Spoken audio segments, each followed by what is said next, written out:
네, 안녕하십니까. 범사유왕입니다. 오늘은 별채권이란 무엇이며 회생 파산 절차에서 어떻게 처리되나요? 하는 것을 한번 알아보겠습니다. 원래 별채권이라는 게 뭐 특별한 건 아닙니다. 그냥 저당권 등 담보권이 설정된 채권의 처리 문제다, 이렇게 보시면 되겠습니다.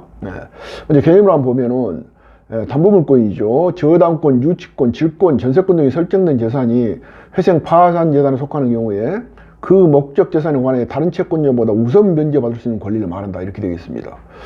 뭐 일반 그 회생 파산 재단과 관련되지 않더라도 담보권이 설정한 채권자의 경우 우선 변제권이 있죠. 그 담보 목적물로부터서.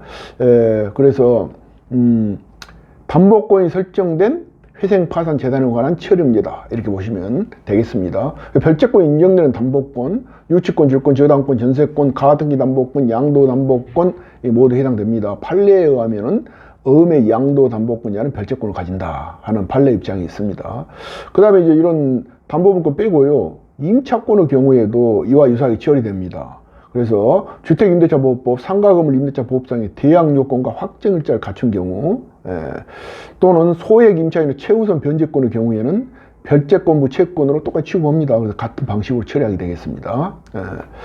그렇다면 별채권자는 이제 과연 어떻게 권리 행사를 할 것인가 하는 것입니다. 별채권자는 회생 파산 절차에 의하지 않고 별채권을 행사해 자신의 채권을 만족을 얻을 수 있습니다. 이것은 이제 그러니까 뭐냐면은 그 담보 물권의 효력을 인정한다는 것이죠. 만약 회생 파산 절차가 개시됐다고 해서 저당권이나 이런 담보권을 가진 사람이 그 목적물에 대해 더 이상 저당권을 실행할 수 없다면은 담보 물권이 형해화되지 않겠습니까? 그래서 따로 변제받을 수 있게끔 그렇게 그 권리를 인정해 주는 것입니다. 그래서 별채권 행사에 의해서 담보권 실행에서도 변제받을 수 없는 채권에게 관해서만 회생 파산 절차에서 권리를 행사할 수 있다, 이렇게 되겠습니다. 그래서 이제 별채권자 권리 행사 방법입니다. 도산 절차에 의하지 않고 권리 행사가 가능합니다. 그 다음에 근데 여기서 이제 한 가지 주의할 게, 만약에 이제 채무자가 회생 파산 신청을 해가지고 면책 결정이 나왔습니다.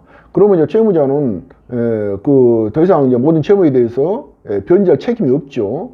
그런데 별채권자가 말이죠, 그 담보권을 실행했어요. 근데 자기 채권이 1억인데 담보권에서 8천밖에 못 받았습니다. 그럼 2천을 못 받았죠. 이 2천에 대해서 면책 결정이 내려진 이 회생 신청권자에게 청구할 수 있느냐 하는 것입니다.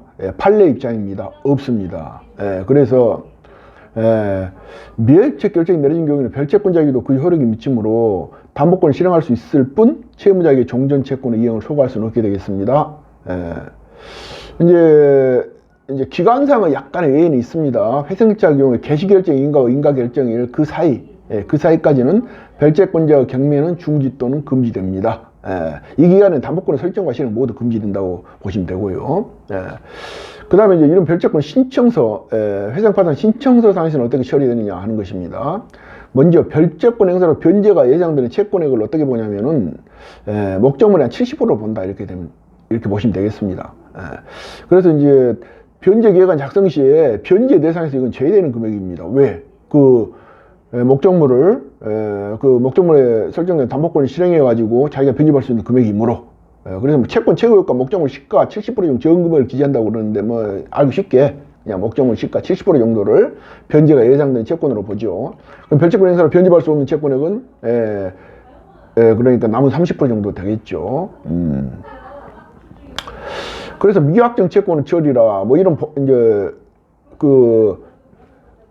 계획이상 변제 계획 인가 결정 시까지 별채권자가 담보권을 실행하지 않은 경우 도대체 이 사람이 그 별채권을 행사해 가지고 얼마를 받을 수 있으며 얼마를 받을 수 없는지, 그 예정 부정액이 얼마인지 알 수가 없죠. 그래서 이제 미확정 채권으로 이렇게 처리하게 되는데, 그래서 이제 이것을 좀 별채권자가 이제 채권을 아예 갚아버리면 문제가 없습니다. 그래서 채무자는 인가결정 전까지 담보 목적물을 매각해서 별채권부 채권자에게 완납한 후 완납 증명서를 첨부하여 변제 계획안 변경 허가 신청을 하는 것이 차라리 사안을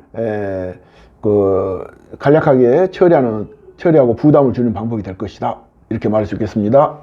이상 유황범사였습니다. 감사합니다.